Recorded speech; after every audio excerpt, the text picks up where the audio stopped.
Almost everything we know about Jesus is from the Bible. We can read detailed accounts of so much of what Jesus did and said in the 4 New Testament Gospels of Matthew, Mark, Luke and John. These Gospels tell us a great deal about the events surrounding his conception and birth. They also provide a lot of detail about his ministry in Palestine and his trial, crucifixion and resurrection, all of which occurred during the last 3 years of his life. However, they tell us very little about the years in between. There's a short account in the Gospel of Matthew which describes how the Holy Family travelled into Egypt shortly after the birth of Jesus to escape the slaughter of the innocents by King Herod, and returned to Nazareth after Herod had died, but it doesn't mention what happened between these 2 events. There is, however, an account of that journey which has been faithfully retained in the traditions of the Coptic Church. Egyptian Christians have kept alive the memory of places where the Holy Family are believed to have stopped during that journey, and have built churches on many of these sites. This Coptic Christian tradition helps us to fill in some of the details of what happened to Jesus in the period between the Holy Family's escape to Egypt and their return to Nazareth. The Gospel of Luke records another event that took place in these intervening years when Jesus was just 12 years old. It tells of how Jesus remained behind after celebrating Passover in Jerusalem, whilst his parents began their journey home unaware that he wasn't with them. And when they found him not, they turned back again to Jerusalem seeking him. And it came to pass that after 3 days they found him in the temple, sitting in the midst of the doctors, both hearing them and asking them questions. And all that heard him were astonished at his understanding and answers. And when they saw him, they were amazed. And his mother said unto him, Son, why hast thou thus dealt with us? Behold, thy father and I have sought thee sorrowing. And he said unto them, How is it that ye sought me? Wist ye not that I must be about my father's business? This paints a picture of a very assured and independent youth, who was already demonstrating an astonishing wisdom way beyond his years.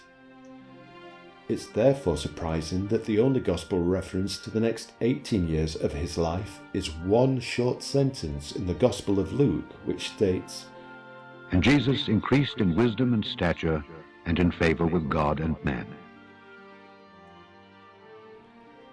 It seems unlikely that this remarkable young man, who could hold the attention of elders in the Temple of Jerusalem for 3 days, didn't do or say anything worth recording over the next 18 years.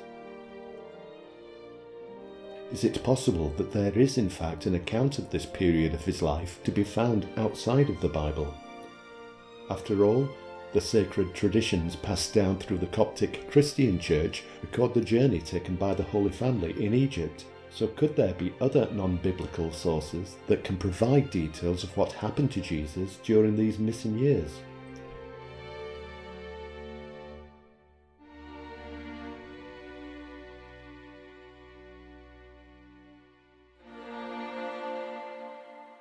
In 1887, a Russian explorer and writer named Nicholas Notovich made a remarkable discovery which appeared to throw a new light onto those missing years. He was travelling through the Himalayas, and during the course of his journey he stayed at several monasteries, where he heard accounts of a great prophet called Issa, who had come to India from Palestine. One Buddhist monk described Issa as one who was greater than any one of all the Dalai Lamas, and who constituted part of the spirituality of our Lord. He told Notovitch that Issa had travelled from Palestine and lived and preached in India for many years before returning to his homeland.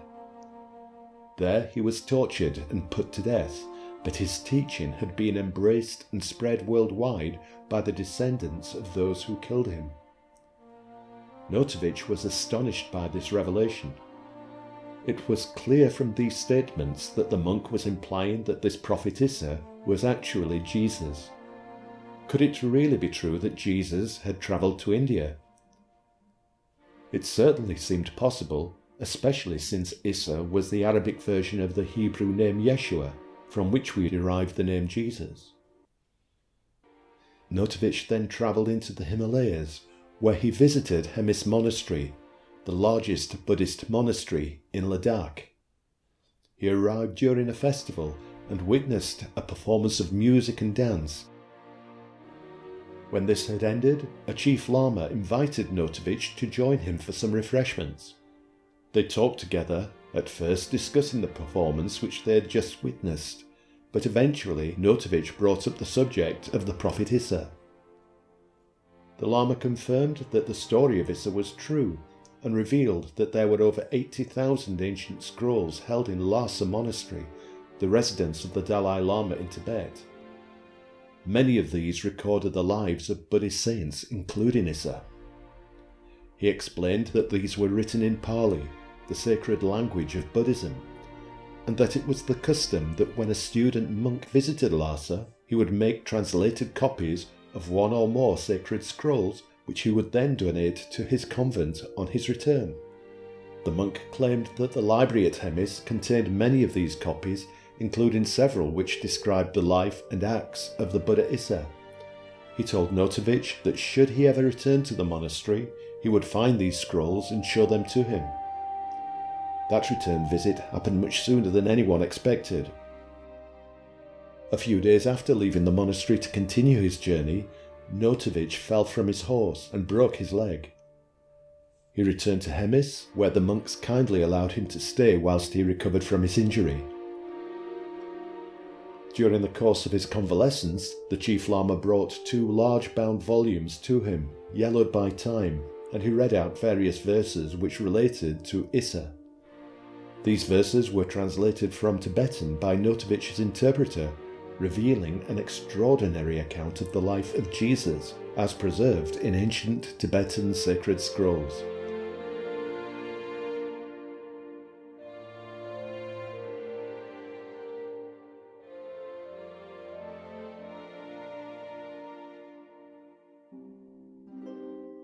The documents told of how a divine child called Issa was born in Israel to devout parents. Throughout his childhood, he demonstrated a deep understanding and wisdom way beyond his tender years. When he reached the age of 13, an age when many Jewish males were traditionally betrothed, Issa was expected to take a wife. Rich and noble people began to call at his parents' house, wishing to make this remarkable child their son-in-law, but Issa was unwilling to marry. Instead, he secretly left his parents' house at night and joined a group of travelling merchants who had embarked on a long journey east. They were following an established overland trade route which connected Palestine with far distant countries such as Persia, India, and even China. Issa remained part of this group of travellers until they reached the Punjab in India, where he parted company with them. He was just 14 years old. His fame quickly grew as he travelled south beyond the Punjab before living for a time amongst Jain devotees. Just as in Palestine, word quickly spread about this extraordinary young man who was highly regarded and admired by those he lived amongst. Despite their pleas that he should remain with them, Issa left to continue on his journey east, stopping at Jagannath, which we now know today as Puri. There he was warmly welcomed by Brahmin priests and stayed in Jagannath for 6 years.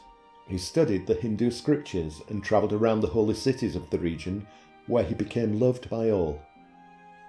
He happily mixed with the poor, instructing them and preaching that all children were dear to God, whilst rebuking the Brahmin priests for their worship of idols and their contempt for those born into the lowest castes of Indian society. The priests were so angered by this that they sent servants to find Issa and kill him. But hearing that his life was in danger, Issa escaped at night and began a long journey north. After reaching Tibet, he stayed with Buddhist monks, perfecting his knowledge of the sacred Pali language and studying and teaching the sacred texts. He remained there for another 6 years before leaving the Himalayas and beginning the long journey west, back to his homeland of Palestine. As he crossed Rajputana, he continued preaching about the need to do good to one's neighbour and to abandon the worship of idols. The local people took Issa and his teachings into their hearts, which once again led to a confrontation with the priests. The people began destroying their idols, having believed the teaching which Issa had given them. This caused panic amongst the priests, who fled in order to escape their vengeance. Issa's reputation grew and spread, even to neighbouring countries, and so when his journey west towards Palestine brought him into Persia, the Zoroastrian priests became alarmed and forbade their people to listen to him. But despite this warning, the people in all the villages welcomed Issa and listened devoutly to his sermons.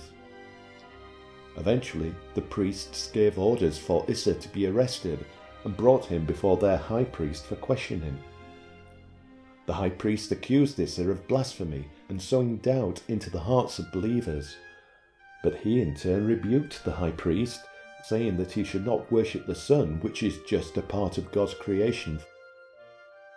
Instead, he should worship only the one true God, who created the sun and all that is about, above and below. Issa told the priests that by teaching their followers to worship the sun, which moves only according to the will of God, they were leading God's children astray. After hearing Issa speak, the priests decided not to punish him directly, but instead took him outside of the city walls, leaving him to the mercy of wild beasts. However, no harm came to Issa, and he continued his journey back to Palestine, arriving there in his 29th year. The next part of the story was apparently written some 3 to 4 years after the death of Issa. It was taken from accounts related by merchants who had come to India after travelling through Palestine. It described how he delivered his teaching to the Palestinian people, attracting thousands of followers until eventually the authorities became concerned at his popularity and decided to act. It told of the arrest, trial and crucifixion of Issa in similar terms to the Gospel accounts of Jesus, but with one key difference. Whilst the Bible states that it was the Jewish priesthood that was determined that he should be crucified, these manuscripts claimed that it was Pilate who wanted to put Jesus to death, and it was the priests who argued for his release. There were other departures from the Bible story, but it's not too surprising to find these differences in the Buddhist version of events. After all, news of Issa's death came to India through the accounts of merchants who had travelled from Palestine, where they'd heard stories of what had happened to Issa. The version of events these merchants heard and later retold may well have been tainted with a particular bias, especially since the story was being relayed by people of different creeds and cultures. However, in spite of these differences, it was very clear to Notovitch that this prophet Issa, whose life was recorded in the Buddhist scrolls, was indeed Jesus Christ. Through these manuscripts, he'd made an extraordinary discovery of what had happened to Jesus during the Gospel's missing years.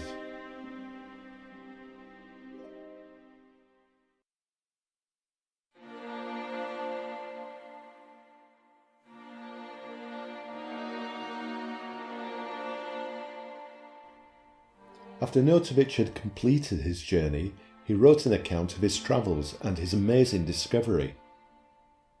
He showed it to a cardinal in Rome, who tried to persuade Notovitch to abandon his plans to publish the book by offering him money instead, an offer which he refused to accept. His book, The Unknown Life of Jesus Christ, was eventually published in France in 1894, and not surprisingly, it proved to be extremely controversial. Some alleged that Notovitch had made up the story of Issa. Others claimed that the Buddhist accounts of the life of Jesus couldn't be trusted. And there were even those who claimed that Notovitch hadn't travelled to Ladakh and questioned whether there was even a place called Hemis Monastery in the town of Leh. One of the most damning critiques of the book came in an article titled The Alleged Sojourn of Christ in India, written by Professor Max Muller of Oxford University, a renowned scholar with a keen interest in sacred texts from the East. Muller formed an initial impression that the book was a fraud, an impression that appeared to be confirmed when local English officers made on-the-spot inquiries in Ladakh on Muller's behalf. They reported that no Russian by the name of Notovitch had passed through Leh, and there was no record of any traveller resting in Hemis Monastery while recovering from a broken leg. Another blow to Notovich's account came in 1896, when James Archibald Douglas, an English professor from the Government College in Agra, travelled to Hemis Monastery in order to check Notovich's claims. According to Douglas, the Chief Lama denied the existence of any manuscripts that mention the name of Issa, either in Hemis or any other Buddhist monastery. He also claimed that during his 15 years as Chief Lama in Hemis, a period which covered Notovich's visit, no one had been allowed to translate any of the monastery's manuscripts. Despite Notovich's robust attempts to defend his integrity, his reputation and the credibility of his book had both been severely damaged. Many years later, however, evidence to support his claims began to emerge when other travellers stayed at Hemis Monastery. In 1922, Swami Abhedananda, a disciple of the Indian saint Ramakrishna, left the United States where he had spent several years living and teaching, and he set out to cross the Himalayas on foot from Tibet to Kashmir. He stopped at Hemis Monastery, where the monks confirmed all the key details concerning Notovich's convalescence at Hemis. Like Notovitch, he was shown a Tibetan manuscript which gave an account of the life of Issa, and he wrote down several passages from these documents, which he later published in a book written in Bengali, titled Journey into Kashmir and Tibet. Further corroboration of the Notovitch account quickly followed. Professor Nicholas Notovitch was a well-known Russian philosopher, writer and artist who extensively explored the Himalayas during the 1920s. During those travels, he came across the legend of Christ's visit to India on several occasions, and came across trees and ponds where Jesus is said to have stopped to rest during his travels, and a cave where he is believed to have meditated. These legends were confirmed by a Chief Lama at a monastery in Ladakh. There he was shown a manuscript containing many of the passages that Notovitch and Abhedananda had recorded, as well as other texts, one of which told of how Jesus was welcomed to Tibet by a Buddhist sage named Minxi, and how he taught and healed the sick in Ladakh. And a third confirmation of the existence of the scrolls came in 1939, when Gloria Gask, who was head of the International Fellowship of Faith, travelled to Tibet to study Buddhism with her friend Elizabeth Kaspari. Their journey took in Hemis Monastery, where they were warmly welcomed. During the course of their stay, the chief librarian brought out 3 parchment books protected between pieces of wood and wrapped in green, red, blue and gold brocade material. With great reverence, the chief librarian unwrapped one of the books and presented it to them, saying, "These books say your Jesus was here." He allowed the 2 astonished ladies to photograph him holding these sacred texts.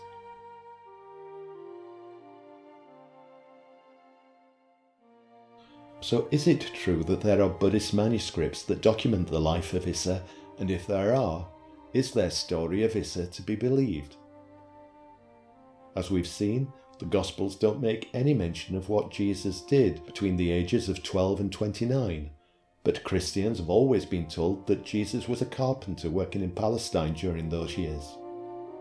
Clearly, the Buddhist story of Jesus' journey into the East completely overturns that 2,000-year-old Christian tradition.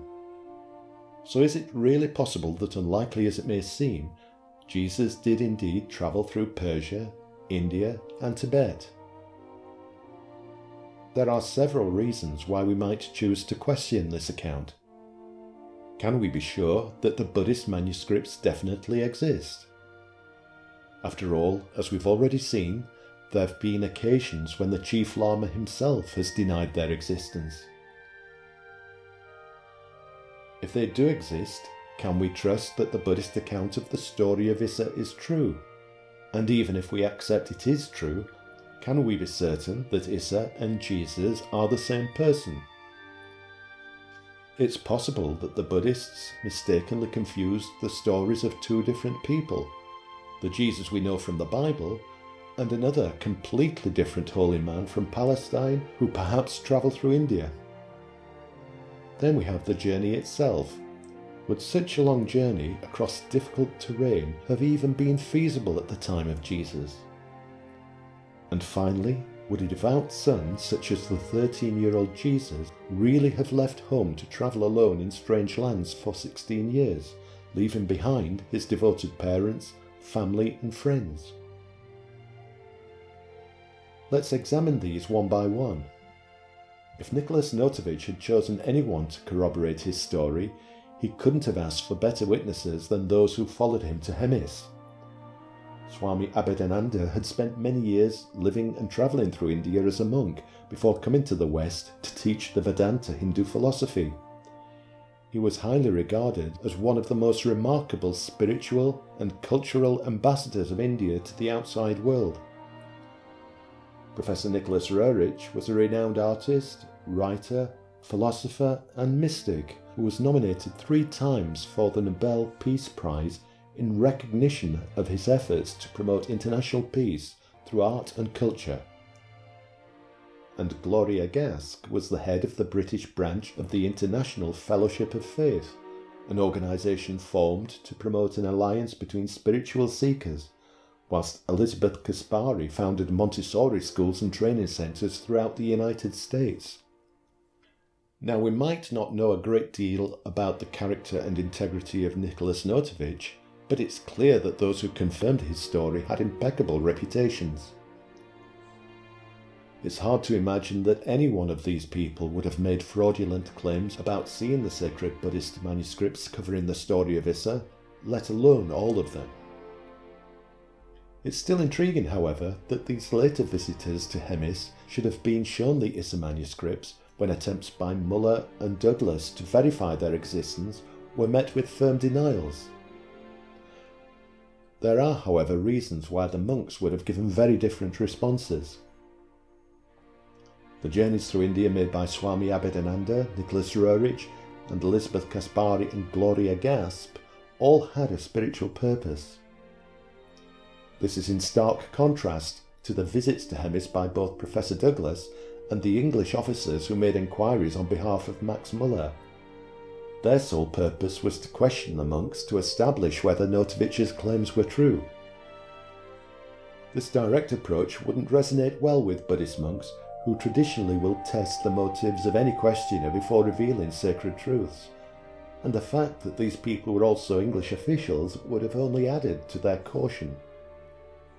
After all, many of India's greatest treasures had been plundered during the years of British rule, with precious jewels, artworks and cultural artefacts finding their way into British museums, as well as personal collections of the rich and powerful. The monks must have been aware that the manuscripts shown to Notovich would be coveted by the British, and so it's perhaps no surprise that they would have flatly denied that they existed. So it seems we should accept that the manuscripts do exist, but what about the content? Is that necessarily true? The Buddhists who originally wrote these accounts could have based them on ancient myths or unproven local traditions. They could even have invented the whole story.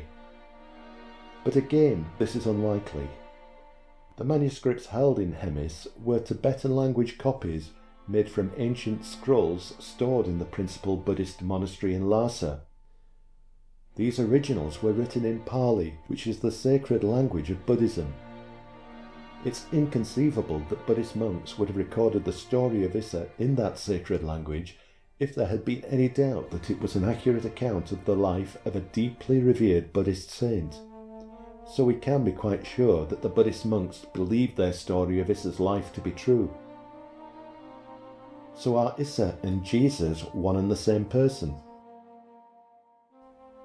The interactions between Issa and the various spiritual leaders that he meets is definitely consistent with the personality and beliefs of Jesus that we find in the Bible. The Gospel of Matthew states that when Jesus was asked which is the greatest commandment, he replied, Thou shalt love the Lord thy God with all thy heart, and with all thy soul, and with all thy mind. This is the first and great commandment. And the second is like unto it. Thou shalt love thy neighbor as thyself. The story of Issa shows his commitment to upholding these commandments and his courage in standing up to priests who violated them through their teachings and actions. This brought him into direct conflict with priests on 3 occasions during his journey. Jagannath, the Brahmin priests, tried to have him killed when he rebuked them for worshipping idols rather than the one true God and for their mistreatment of the poor. Priests in Rajputana also wanted to take vengeance against him when they found he was preaching about the need to do good to one's neighbour and encouraging the people to abandon their idols.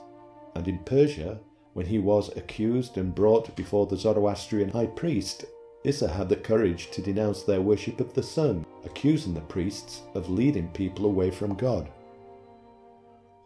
All of these acts are entirely consistent with the actions of the biblical Jesus, who had the courage to openly condemn the Jewish chief priests and scribes for hypocrisy and for failing to practice what they preached.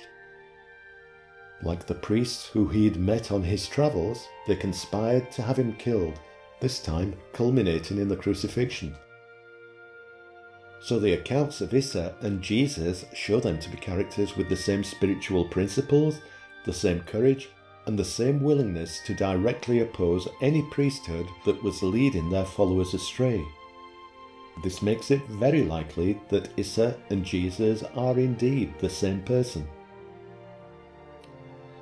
Is it realistic that he could have travelled such a huge distance to these far distant lands? Well, although the journey from Palestine to India and Tibet involved travelling several thousand miles, there was a well-trodden caravan route between these countries known as the Silk Route. Even in the time of King Solomon, merchants used this route to travel to and fro between Israel and the Far East, trading goods. It's quite plausible that Jesus could have joined a group of such merchants, and so it's certainly possible that he could have made this long-distance journey. And finally, is it conceivable that Jesus would have left home on his own at the tender age of 13 to travel with strangers to a far distant land? It's hard to imagine a 21st century child behaving in that way, but Jesus was living in very different times, and of course he was no ordinary child. We saw earlier that the Gospel of Luke tells us how at the age of 12 Jesus was astounding scholars in the temple. This account makes it clear that Jesus was very independently minded even at that young age, and very happy to sit and discuss spiritual matters for days without needing the presence of his parents. It's also clear from later passages in the Bible that Jesus was aware that his ministry in Palestine had to wait until the right time for the divine plan to unfold. The Gospel of Matthew states how Jesus spoke to the multitudes about John the Baptist, saying, "For this is he of whom it is written, Behold, I send my messenger before thy face, which shall prepare thy way before thee." Similarly, the Gospel of John gives an account of Jesus' first miracle at a wedding in Cana in Galilee, just before the start of his ministry.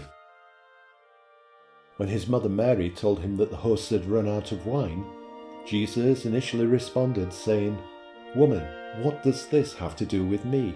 My hour has not yet come." But he then agreed to Mary's request by turning water into wine. Even as a 13-year-old child, Jesus must surely have been aware of the need to allow this divine plan to take its course, that he should keep a low profile until John the Baptist had prepared the way. Only then would it be time for Jesus to begin his ministry. From the Bible, we know that the 12-year-old Jesus had amazed all who had heard him speak with the teachers in the Temple of Jerusalem, and from the Buddhist account of his life, we hear how he had already gained the admiration of the local populace to such an extent that noble families were calling on his parents to arrange a marriage for him. there was surely a risk that his reputation may spread even more widely amongst the people that were waiting in expectation for the coming of their Messiah. By travelling far away, he was able to avoid the attention of those in Palestine until the appointed time, whilst immersing himself in other spiritual cultures in order to grow in wisdom and stature and in favour with God and man.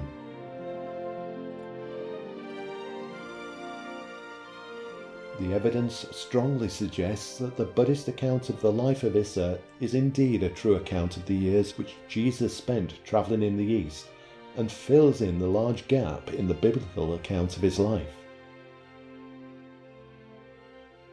But one mystery does remain, however. If this is true, why isn't this story taught to Christians? Catholic children have traditionally been raised to believe that theirs was the only true faith and that the religions followed in the East were pagan. It clearly would have been impossible for the Church to maintain that position whilst at the same time teaching that Jesus spent more than half his life living amongst the priests and followers of those religions. And of course, if the Vatican did know about his journey east, they certainly wouldn't have any wish to reveal it.